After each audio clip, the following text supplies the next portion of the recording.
Shalom, irmãos, tudo bom? Mais uma semana se inicia, né? Isso é muito bom, maravilhoso é nosso Deus. Então, como nós já temos de costume, hoje vamos gravar mais um vídeo acerca dos nossos estudos. Este vídeo que vamos falar hoje é uma continuação da Reforma e Contra-Reforma, aonde vamos falar sobre Martim Lutero. Pois é, Martim Lutero, o verdadeiramente chamado como o pai do protestantismo, né? Também o precursor da Reforma protestante. E Martim Lutero, ele tem vários pontos interessantes que podemos encontrar na sua forma de falar, de pensar, alguns pontos que são coerentes e são pensamentos dentro do que a nossa Brit Hadashah ensina e que podemos ver que são pensamentos coesos. Porém, contudo, ele tem muitas visões acerca da Torá e do judaísmo que devemos descartar. Ele, por um momento, vamos falar sobre esse, ele tomou uma atitude radical de ir contra o judaísmo, ou o judeu no geral. Quando ele tentou fazer parceria, união com os judeus, trazendo os judeus para o mesmo pensamento que ele, como ele viu, como foi visto que não tinha como haver essa integralidade entre Martim Lutero e judaísmo messiânico, ele mesmo acaba quebrando essa possibilidade e, amargurado, ele começa a difamar e escrever livros e falar uma série de palavras torpes acerca do povo judeu e do judaísmo no geral, dando a entender de que o judaísmo era de fato uma religião contra o nosso Deus Criador e que era para ser extirpado do mundo. Ele se torna o pai do antissemitismo. Inclusive, esse mesmo autor, essa mesma pessoa, Martim Lutero, as obras dele foram muito influenciáveis na vida de Adolf Hitler, né? Aquele nazista alemão que ocasionou aquele holocausto todo, naquela bagunça, aquele massacre, né? Palavras são complicadas. E, inclusive, alguns dos seus soldados, né, generais, citaram trechos dos livros de Martim Lutero para se defender diante da justiça humana. Então, hoje vamos falar um pouco sobre Martim Lutero. De hoje em diante, nós temos aqui uma série de pessoas que são pessoas que foram pontos-chave nesse processo de reforma e contra-reforma. Então, hoje vamos falar de Martim Lutero. Próximo vídeo, vamos falar de Ura. O nomezinho dele é complicado. Deixa eu pegar aqui, irmãos. Cadê o nome do nosso amigo? Uri Zwingli. É isso aí. Então, hoje vamos tratar sobre Martim Lutero. Antes disso, como eu sempre faço, deixo uma pequena reflexão para todos que fazem parte dessa comunidade messiânica Beit Miklat, onde o nosso rabino Yosef Baruch, Rav Yosef Baruch, é o nosso homem de ligação com o Eterno. Irmãos, estamos passando por momentos difíceis no mundo, onde doenças vêm afligindo, problemas vêm tentando derrubar as pessoas, mas nós estamos na palavra aonde temos o conceito e a ideia de que tudo coopera para o bem. Por mais difícil que seja o momento que você esteja passando, lembre-se, Jó não merecia e passou por uma turbulência muito grande. Perdeu-se tudo, mas foi o que? Testada a sua fé. O Eterno permite diversas vezes em nossas vidas acontecer algo que venha a testar-nos diante dele. Essa prova de fé nada mais é do que uma confirmação para nós mesmos acerca da nossa fé e da nossa comunhão com Deus. Já parou para pensar? Será que hoje, como é que está a sua vida, a sua comunhão com Deus? Essa reflexão eu faço todo dia na minha casa. Eu olho para o espelho e falo, como é que você está com Deus hoje? E por mais que difícil esteja, eu continuarei buscando o eterno Deus. Irmãos, que tenhamos mais fé, que não deixemos os momentos difíceis nos abalar. Usa este momento difícil que o irmão está passando, a irmã está passando, use esse momento para se autoavaliar. Pense, assim como eu também penso, que tudo coopera para o bem. Ganzu letová. Tenho certeza de que o Eterno, após passar por esse momento de tribulação, Ele estará te capacitando para algo ainda maior na sua vida, na minha vida. Então, creia, somente creia e mantenha-se firme na fé. Ok, irmãos? Vamos orar pelos nossos irmãos, os que estão enfermos, quer seja da Beit Miklat, quer seja de qualquer outra congregação, irmãos cristãos, pois é importante nos unirmos nesse momento diante do Eterno, buscar a Ele, conclamarmos a Ele, pois somente Ele pode nos salvar, nos ajudar e pode mudar o nosso quadro. Amém, irmãos? Estejamos juntos, firmes e fortes, em nome do nosso Messias Yeshua. Amém. Então, irmãos, vamos seguir com nossos estudos. Acredito eu que esteja sendo muito bom, pelo menos para mim está sendo maravilhoso estudarmos juntos, estudar junto com vocês. Esse grupo, né, que nós criamos, Teshuvah Torá, tem sido uma grande bênção na minha vida e espero muito em Deus que esteja sendo uma grande bênção na vida de vocês também. Pois bem, vamos lá. Na nossa página da apostila 40, tópico Reforma e Contra-Reforma, 4.5, falamos sobre Martim Lutero.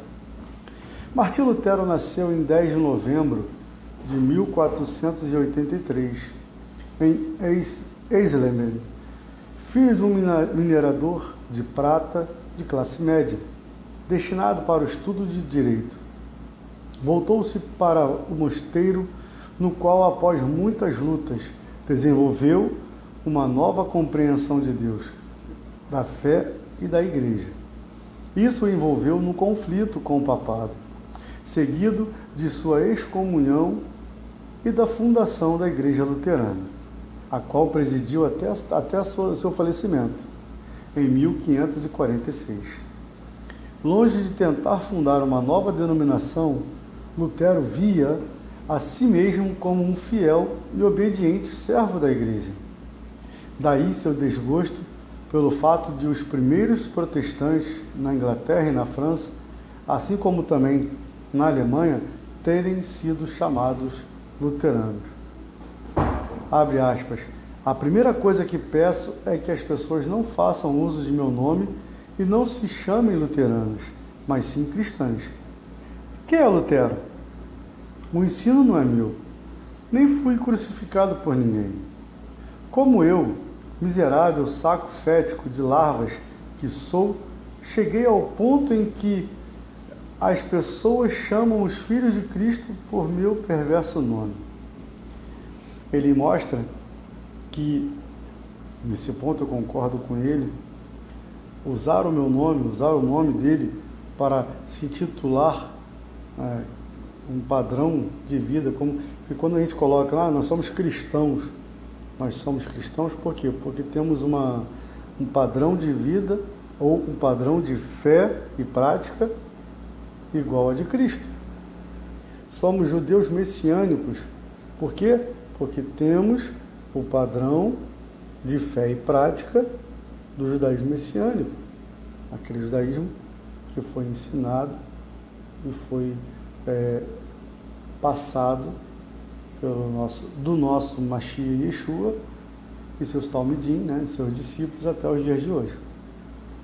Com variações, com interpretações particulares, isso aí não está no mérito da questão, é uma coisa muito singela e peculiar do grupo.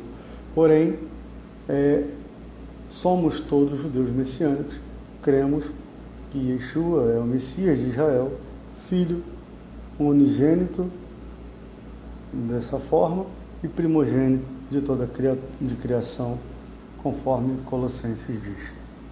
Então, as pessoas começaram a usar o termo luteranos para se identificar como o padrão de fé e prática de Lutero, pois eles se identificavam com ele. Porém, Lutero aqui já começa a mostrar que não concordava com essa prática e pedia para que as pessoas não utilizassem. Continuamos. Aos 18 anos, Lutero foi enviado pelos pais à Universidade de Erfurt, cidade que continha muitas igrejas, paróquias e ordens eclesiásticas, sendo conhecida como a Roma da Turíngia, região da Saxônia. Contudo, aos 23 anos, ao voltar para Erfurt, após visitar a sua família, ele foi atingido por uma tempestade e, ao ser tomado por uma agonia e medo da morte, decidiu-se então tornar-se monge, integrando-se à Ordem dos Agostinhos em 1510. Em 1510, Lutero foi enviado pela sua ordem a Roma, em uma das mais importantes peregrinações da Igreja Católica. Roma vivia o auge da Renascença na época. Ao chegar à cidade e se deparar com toda essa opulência, os séquitos dos cardeais, os grandiosos palácios e suntuosas igrejas, Lutero ficou desapontado, pois viu que a igreja se tratava de uma instituição que valorizava o dinheiro. Embora essa mesma instituição ensinasse que o dinheiro era a raiz de todos os males e que cobrar juros era pecado. Diante dessa visão, Lutero começou pela primeira vez a questionar os ensinamentos da Igreja Católica. Em 1511, Lutero foi enviado pela sua ordem a um pequeno mosteiro na cidade de Wittenberg, onde um dos seus líderes da ordem dos agostinhos, naquela cidade, Johann von Staupitz, colocou-o à frente de uma turma para ensinar sobre a Bíblia. Ao se lançar nesse desafio, Lutero começou a estudar não somente os textos em latim, o padrão da igreja, mas também as edições existentes em hebraico e grego. Ele então começou a sentir que estava chegando perto de uma revelação. Ele havia sido criado para crer que a pessoa precisava alcançar a salvação a fim de ser salva. Porém, passou a ver que, para se obter a salvação, bastava estender as mãos e receber um presente de Deus. Assim, ele elaborou uma nova doutrina da salvação em contraposição à católica. Para Lutero, a absolvição do pecado derivava mais de uma relação direta entre Deus e o fiel, que poderia ser obtido apenas através da própria fé, e não por meio de obras, e muito menos com a compra de indulgência ou a intervenção de um confessor. Ao analisarmos a Brit Hadashah, vemos que Lutero estava parcialmente certo. De fato, o perdão de pecados e a salvação são obtidos por meio da graça do Eterno, através de um sincero arrependimento das nossas más atitudes e não pelo mérito das nossas obras. Encontramos isso em Lucas, capítulo 18, versos 9 a 14, e Efésios, carta aos Efésios, capítulo 2, dos versos 1 ao 10. Concordante a isso, é pelas obras, isto é, a observância dos mandamentos de Deus, que mostramos a busca pelo conhecimento amor a Deus, aceitando Yeshua em nossas vidas, caminhando no caminho que Ele nos ordenou, Lucas 16, 27 a 31, Romanos 2, 25 a 29, capítulo 3, 31, Romanos, Tiago 1, versos 22 a 25, capítulo 2, 14 a 18. Em 31 de outubro de 1517, afixou na porta de uma igreja as 95 teses para esclarecer a eficácia das indulgências, que suscitaram grandes polêmicas e tiveram ampla difusão em toda a Alemanha. Algumas delas estarão a seguir. Uma pausa. Vemos aqui que ele já começou a combater a prática da Igreja Católica, não somente na indulgência, mas também na questão da salvação. Aquele ato que em determinadas, acho que são quase toda a sua totalidade das igrejas evangélicas tem, de, na hora da ministração, o preletor, o pregador, ele faz o apelo e fala para a pessoa estender uma mão, levante suas mãos para Deus, se você aceita Jesus, estenda sua mão, faça um sinal. Essa prática é justamente foi introduzida por Lutero, pois ele começou a mostrar que você só precisaria um gesto para que você fosse salvo e que todos vissem a mudança na sua vida.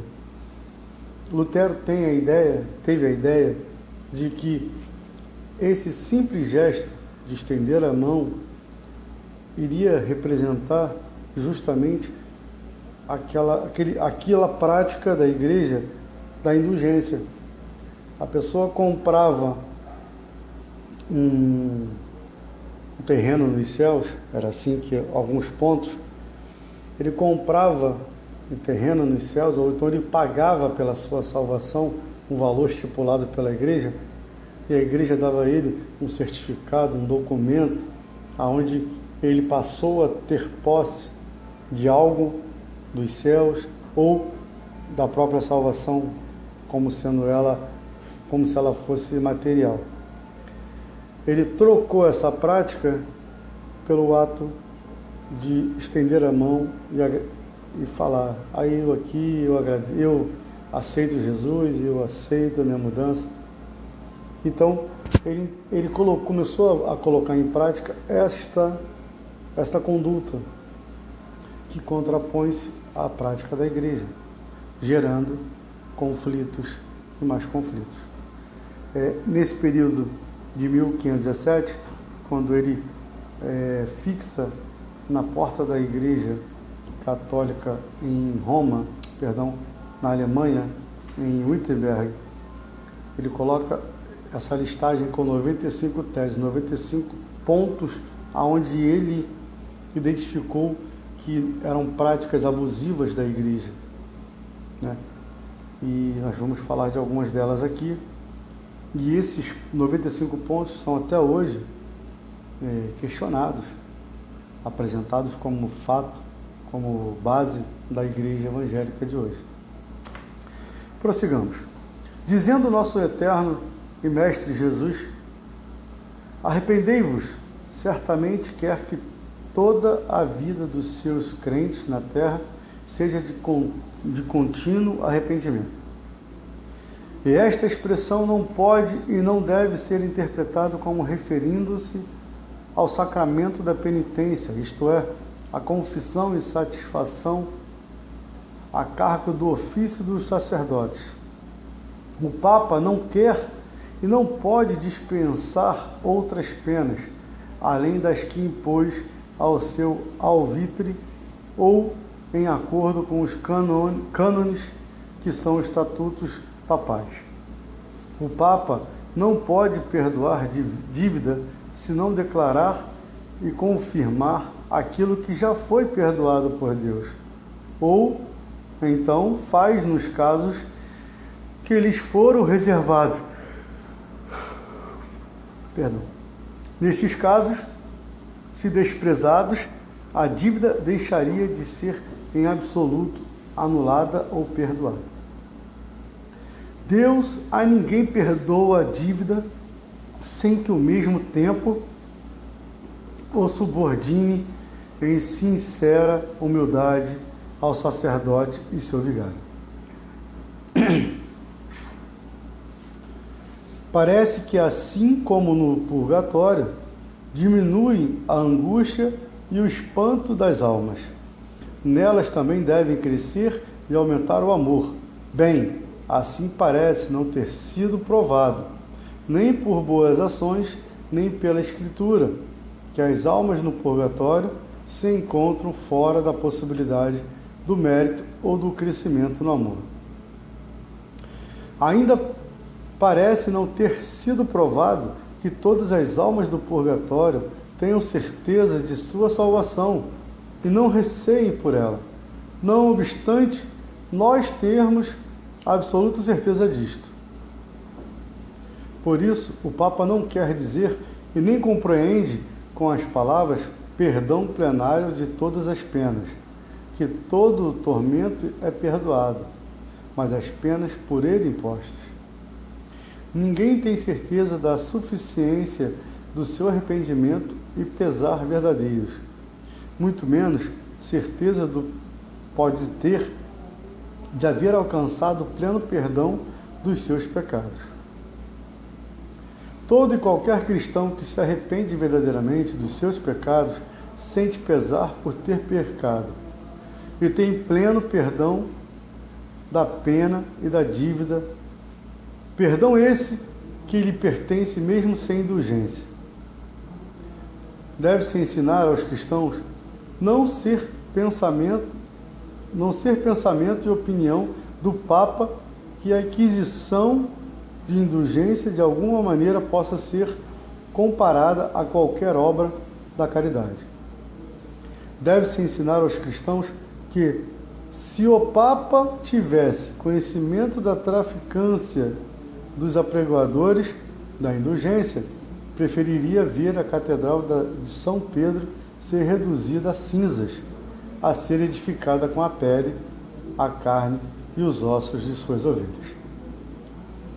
Vemos aqui alguns pontos que realmente são constrangedores. Continuamos. Em 15 de junho de 1520, uma bula papal condenou algumas posições luteranas, ordenando que fossem queimadas.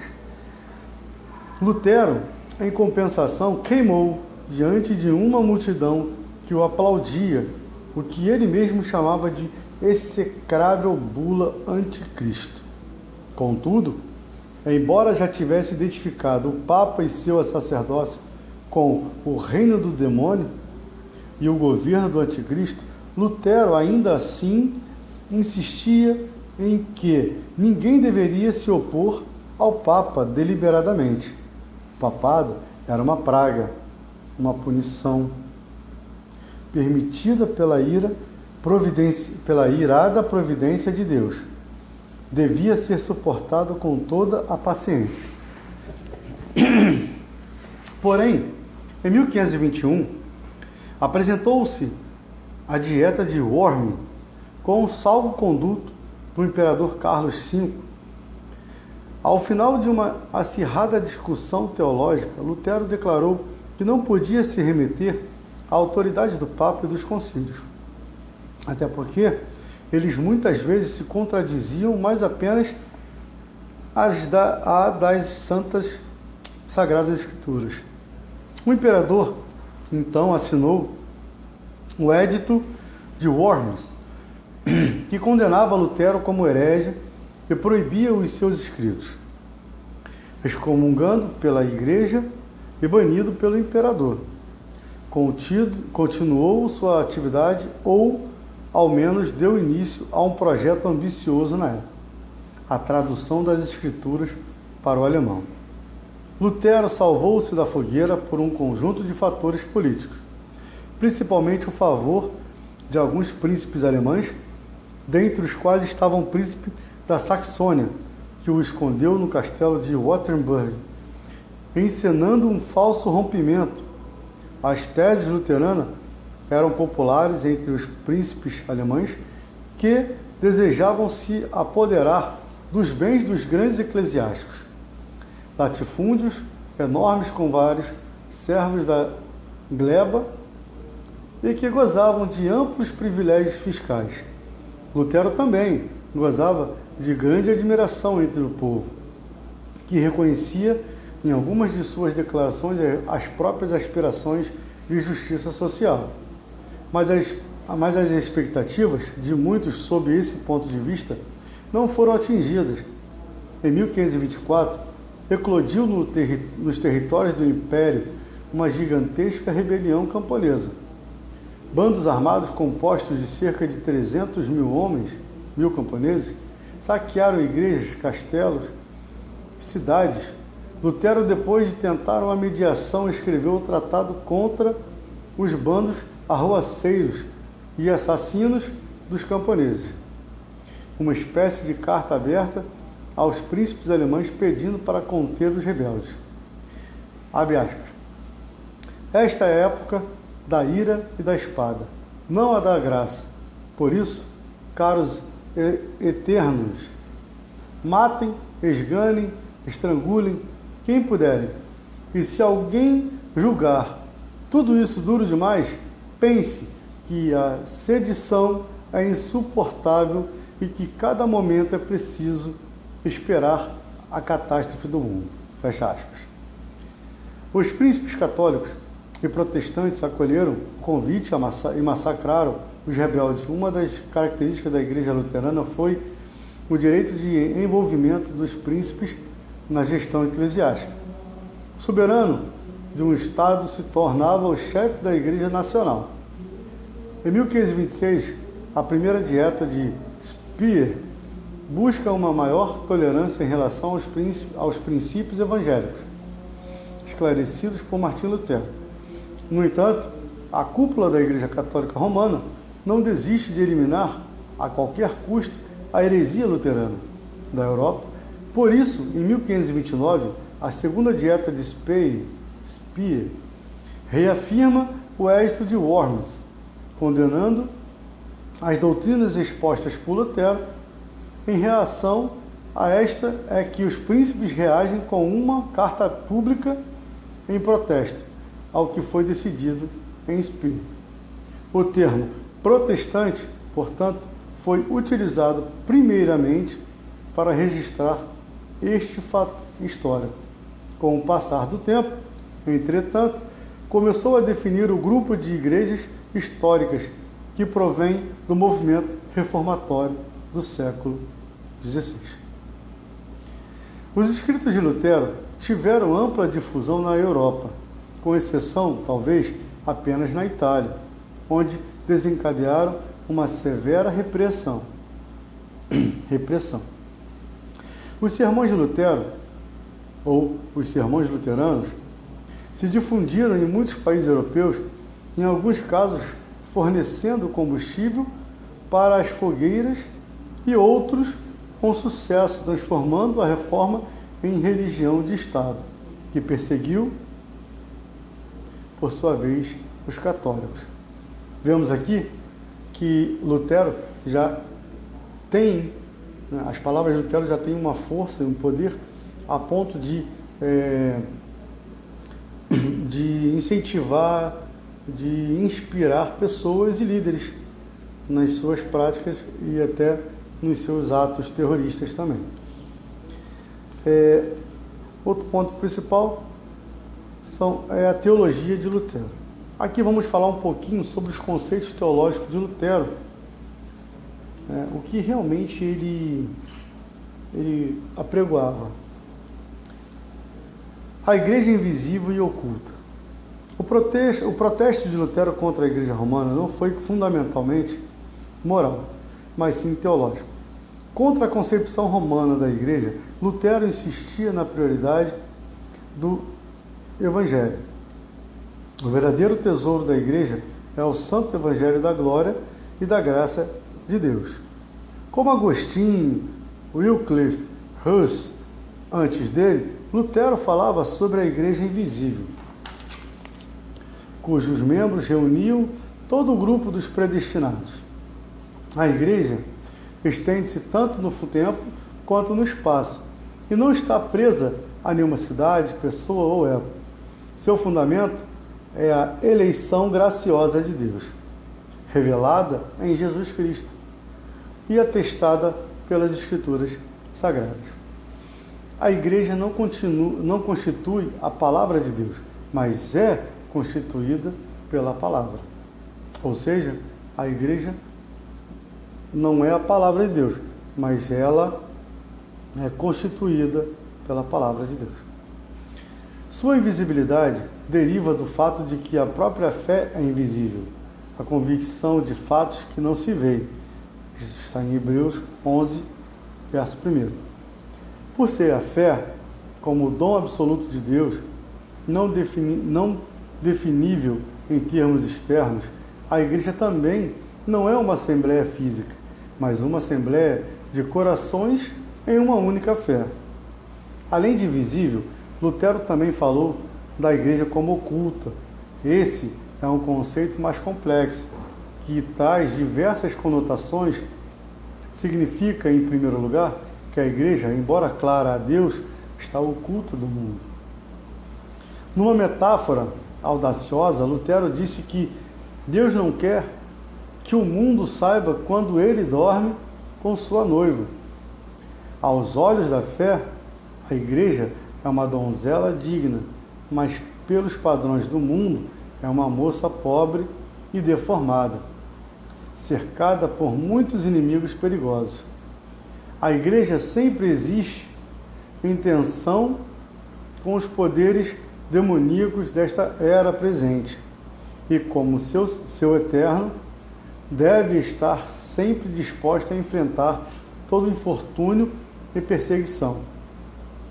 O caráter oculto da igreja também se estende à sua santidade.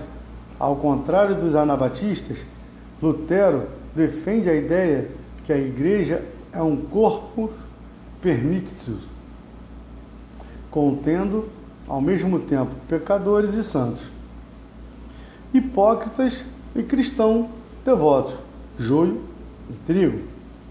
A pureza da igreja não está sujeita a exame e nem depende das qualificações morais dos membros ou dos ministros. Abre aspas, nossa santidade está nos céus, onde Cristo está, não no mundo perante os olhos do homem, como um produto no mercado. Lutero estava certo de que a verdadeira igreja nunca havia deixado de existir, mesmo se às vezes seu número tivesse sido escasso.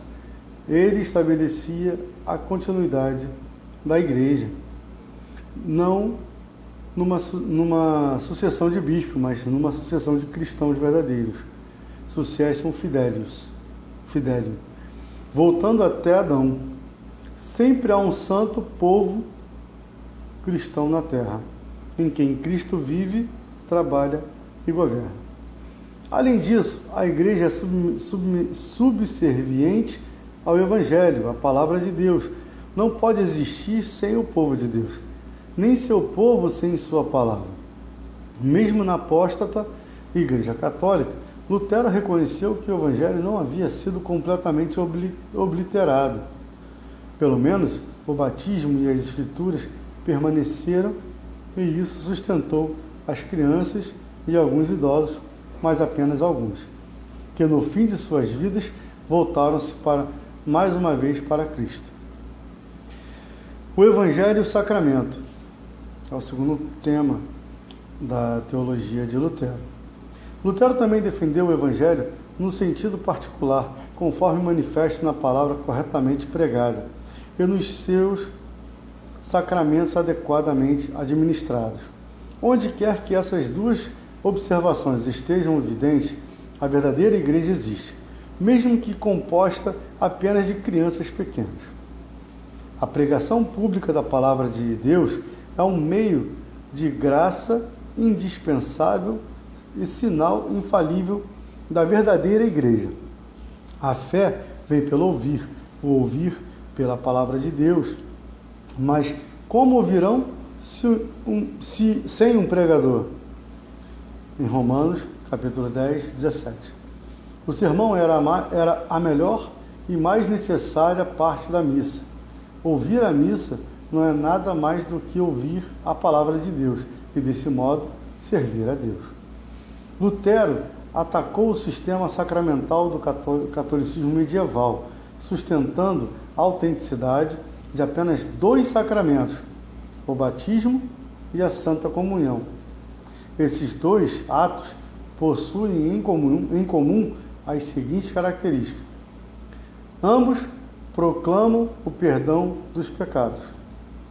Não são eficazes em sua celebração, mas na fé que se tem neles. São extensões ou instâncias separadas da palavra de Deus e assim comunicam à igreja as promessas infalíveis de Deus. Portanto, há a mais estreita relação possível entre a palavra pregada e a palavra promulgada nos sacramentos, isto é, as palavras visíveis de Deus. Assim como o Evangelho é anterior à igreja, os sacramentos são uma consequência da fé, pois são uma palavra dirigida por Deus. O batismo e a Santa Comunhão são garantias da promessa de Deus e, nesse sentido, completamente independente da disposição do receptor, as joias de ouro não perdem nada de sua pureza quando usadas por uma prostituta. Da mesma maneira, a eficácia dos sacramentos não dependem da santidade do ministro que os preside. A santidade dos sacramentos, como a da igreja, reside em Cristo, não naquele que administra, de forma que, mesmo que Judas, Caifás, Pilatos, o Papa ou o próprio Rassatã batizassem verdadeiramente, ainda assim eles receberiam o batismo verdadeiro e santo. Para Lutero, o batismo efetua o perdão dos pecados, o livramento da morte e de Rassatã, e da salvação eterna para todos que creem nisto. Ele, então, explica que a água em si não tem esse poder, mas a palavra de Deus que está com a água e nela, e a fé que confia em tal palavra na água. Vemos aqui que ele está dizendo que não importa a vida da pessoa que está ministrando, se ele é um pecador, se ele busca a santidade ou não. O que ele está ensinando, o que ele está falando, as palavras que ele está proferindo são santas, portanto, a impureza dele não vai contaminar. Isso dá a entender de que o pastor, o padre, pode tudo. Pode pecar, pode bagunçar, pode adulterar, pode fazer o que ele quiser, porque ele pode, mas as palavras que ele fala são de Deus. É meio desconexo isso. Como é que Deus vai se revelar a uma pessoa que não busca viver separadamente. A palavra diz: seja santo, como eu, vosso Deus, sou santo. Então, a partir do momento que a pessoa busca a santidade, ele busca o quê? Viver separado. Ser santo é simplesmente se separar, né? Estar à parte do contexto, da vida que está vivendo. Então, se um ministro, se um líder religioso, ele busca comunhão com Deus, o eterno Deus, o Adonai de Tsevaot, automaticamente ele tem que sim se separar. Ele tem que se afastar, se apartar de todas as práticas iníquas para que ele venha a ter uma comunhão com Deus, né? Isso aqui ficou bastante visto que não tem lógica. As palavras de Lutero aqui não batem com o que a palavra ensina, porque você é exemplo, não é somente as suas palavras. Continuamos. O sacerdócio de todos os cristãos. A essência dessa doutrina pode ser expressa numa única frase: todo cristão é sacerdote de alguém e somos todos sacerdotes uns dos outros. Lutero rompeu decisivamente com a divisão tradicional da igreja em duas classes, clero e os leigos. Todo cristão é um sacerdote em virtude de seu batismo. Esse sacerdócio deriva diretamente de Cristo. Somos sacerdotes como ele é sacerdote, filhos como ele é filho, reis como ele é rei. Lutero enumerou 7 direitos que pertencem a toda a igreja: pregar a palavra de Deus, batizar, celebrar a Santa Comunhão, carregar as chaves, orar pelos outros, fazer sacrifícios, julgar a doutrina. Vemos? Lutero baseou sua afirmação de que todos os cristãos são sacerdotes no mesmo grau em 2 textos do Novo Testamento. Vós sois sacerdócio real. 1 Pedro 2:9. E ser um cristão sozinho. Assim como não se pode nascer de si mesmo ou batizar a si mesmo, da mesma forma não se pode servir a Deus sozinho. Aqui abordamos outra definição da igreja apresentada por Lutero: Communio Sanctorum, uma comunidade de santos. Mas quem são os santos? Não são supercristãos que foram elevados à glória celeste, em cujos méritos podemos conseguir ajuda nos caminhos da vida.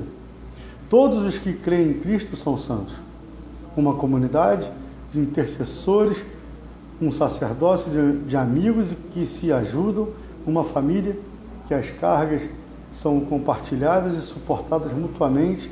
Contudo, enquanto todos os cristãos têm parte igual nos tesouros da igreja, incluindo-se os sacramentos, nem todos podem ser pastores, mestres ou conselheiros.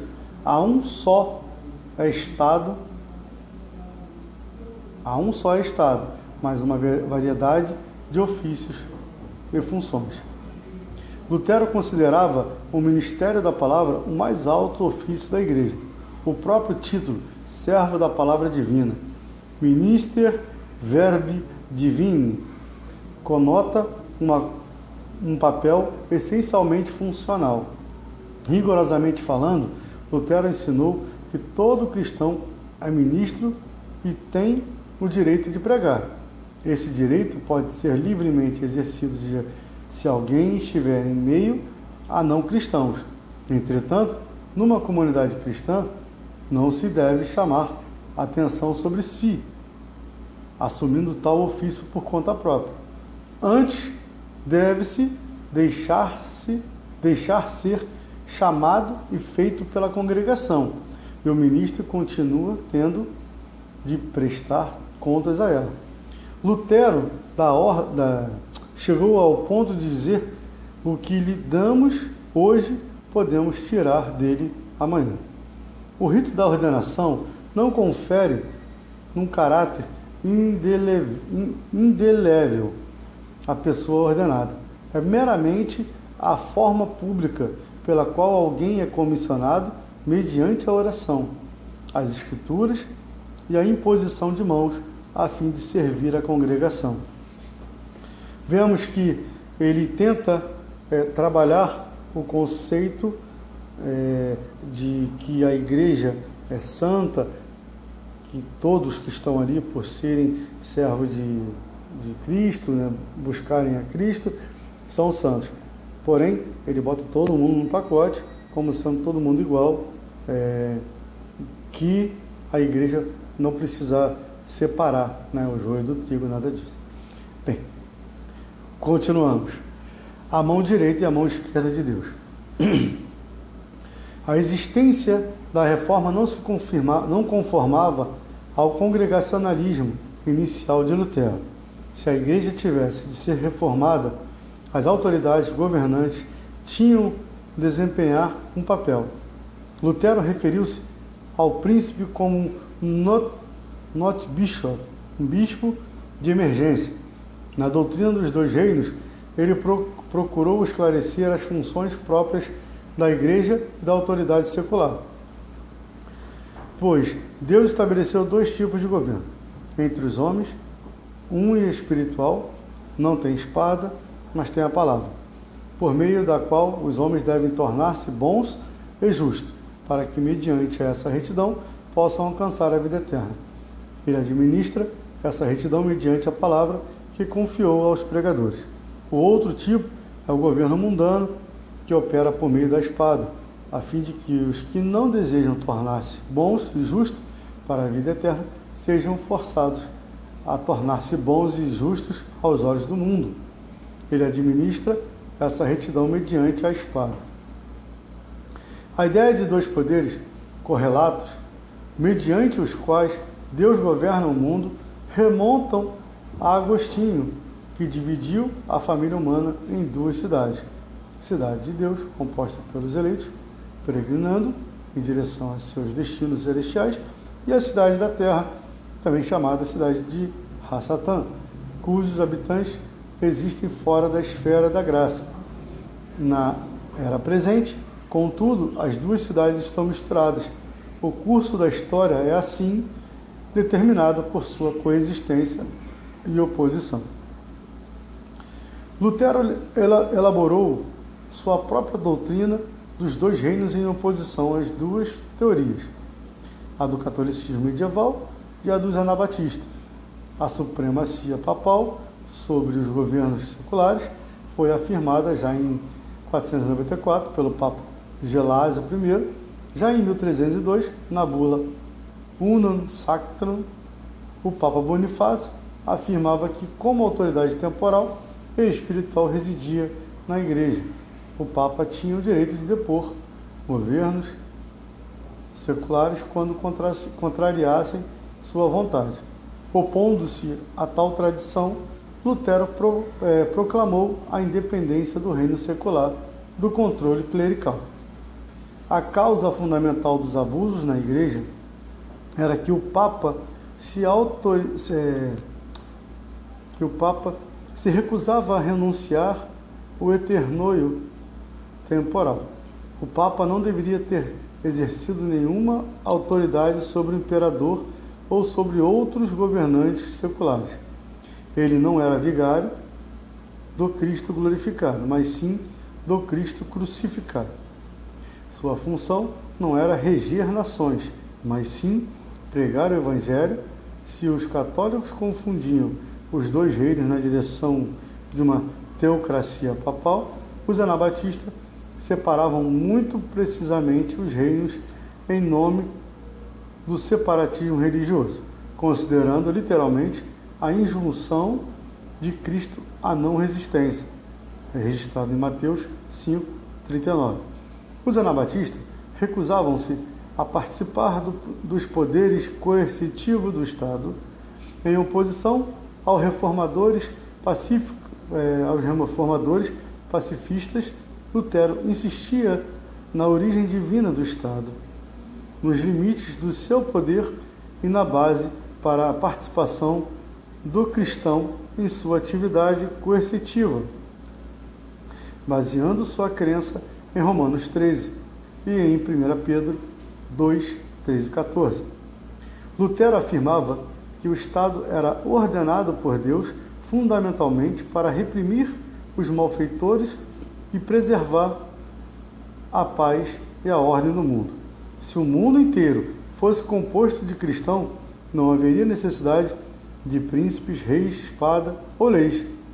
Entretanto, visto que entre milhares mal há um único cristão verdadeiro, o Estado é necessário para evitar que o mundo seja reduzido ao caos. Os governantes temporais seriam cárceres e executores de Deus. Carcereiros e executores de Deus. O reino de Cristo, a igreja, é a mão direita de Deus. O reino do mundo, o Estado, é a mão esquerda de Deus. Vemos aqui, irmãos, que ele coloca a igreja, ele coloca o governo humano numa posição de igual, independente e de igual poder que a igreja. Vemos aqui que nós temos os dois lados. Lutero ele não faz como antigamente, ele não toma posse da igreja, do governo político, da política, colocando a igreja dentro, ou superior, um submisso ao outro. Não, ele coloca que cada um tem a sua participação independente e totalmente livre um do outro, Cada um responde por si só. Continuando, vemos aqui um outro ponto interessante. O tema de Martinho Lutero ele é muito grande, pois temos muita informação sobre ele. Vamos continuar estudando. Porém, para não ficar um vídeo muito maçante, eu vou trazer para vocês alguns pontos de cada página. Assim podemos, juntos, debater o assunto no nosso grupo, Teixuvala Torá, do WhatsApp. Ok, irmãos? Aqui nós vamos falar agora mais um ponto de Martinho Lutero, onde ele diz que a lei de Moisés é para os judeus e não para os gentios. Por que ele fala isso? Vemos aqui anteriormente, num ponto onde ele escreveu assim: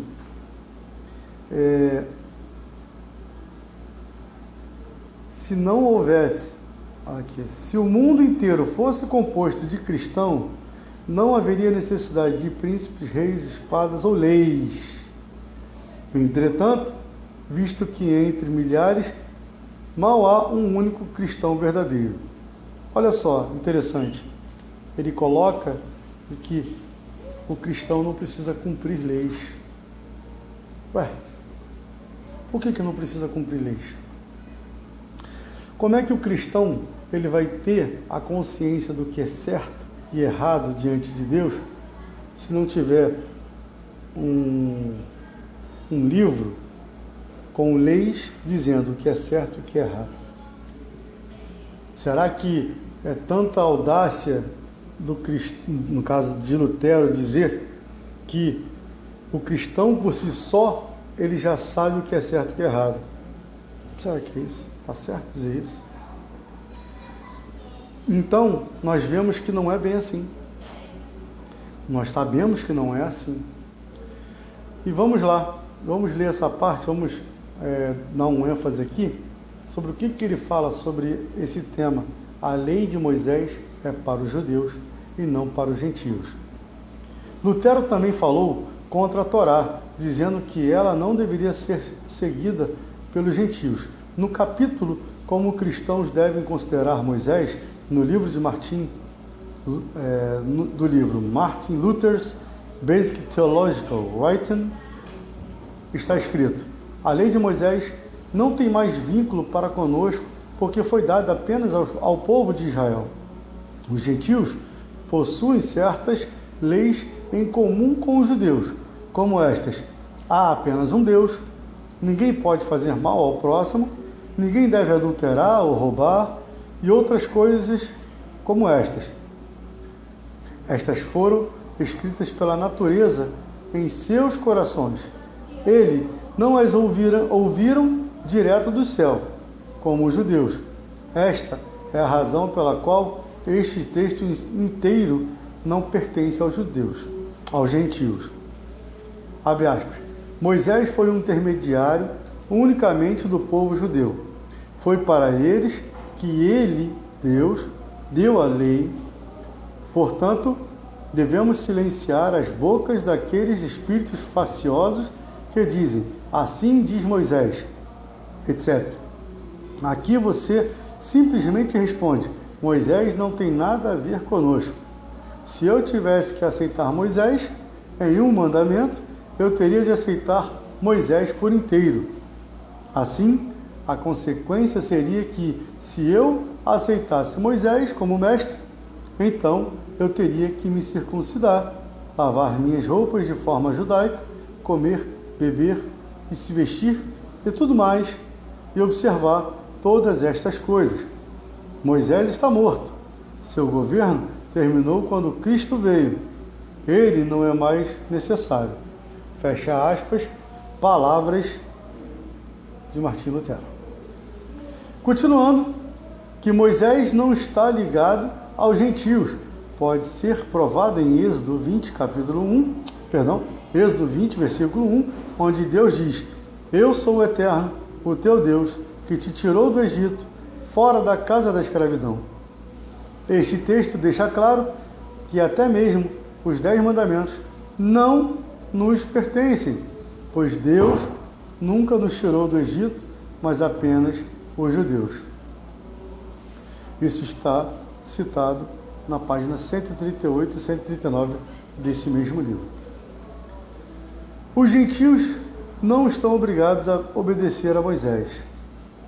Página 141 do mesmo livro.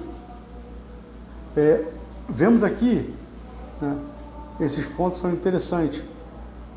Analisando esses capítulos com o olhar das Escrituras, vemos que Lutero se equivocou em vários pontos. Vou citar para vocês 5 pontos que está sendo analisado aqui. E eu tenho certeza de que muitos cristãos que idolatram Martinho Lutero, eles vão quebrar a cabeça e ficar de queixo caído. Só que eu vou ter que continuar no próximo vídeo, pois o meu tempo está acabando. Não saia não, vamos para o próximo vídeo agora.